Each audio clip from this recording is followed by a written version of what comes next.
Now, when you're doom scrolling the news, you've basically got two options. Get upset and go brush your teeth, or make money off how that news is going to end. And I'm not talking about betting on whether Ronaldo will tap it into an open net. I'm talking real life. Will Zelensky wear a classic suit to meet Trump? Or how many posts will Elon Musk make on X today? That's all a real market. Huge money, a crowd, and that exact feeling of, I get it. I'm about to farm this. The whole Zelensky suit thing became legendary because people were genuinely arguing themselves blue in the face about what counts as a suit and what doesn't, with millions on the line. And you know who suddenly ended up as a main character in all of this? Donald Trump. Not as president, as the guy who's basically legalizing this crypto in 2017 vibe. Let me lay it out. Look, back in the day in the US, betting was seen as something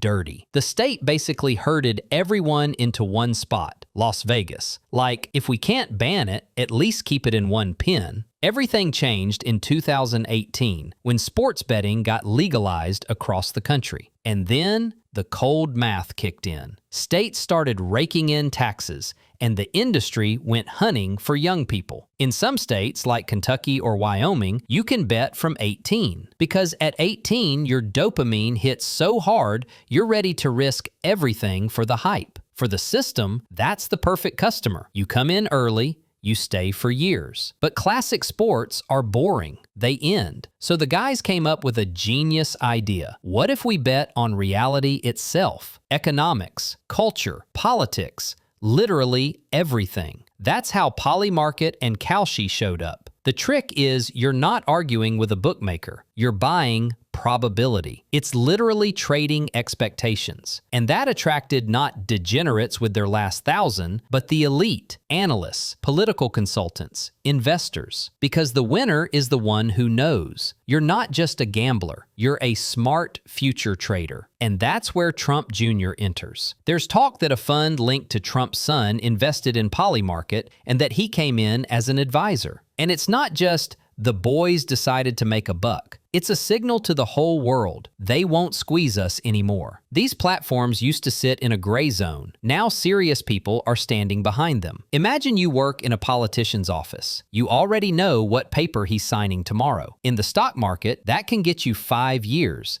In 2025, they even gave one CEO 42 months for insider trading. But on Polymarket, nope. Try proving you bought a contract because you knew, not because you analyzed the probability. For people close to information, it's basically a legal money printer because it's the Wild West right now, and there's insane growth. The presidential election alone pulled $3.1 billion in volume. Regulation still doesn't really know what to do with it, and big sharks are already coming in. The owner of the New York Stock Exchange, NYSE, poured money into Polymarket, valuing the platform at $8 billion. But the most interesting part is how they lure us in. Any market goes mainstream not through serious essays, but through memes. First, you see a screenshot. Will UFOs be officially confirmed by 2027? Or will Kanye West get banned on X? It looks like a harmless poll, and then they tell you, if you're so smart and so sure Kanye won't get banned, buy a contract.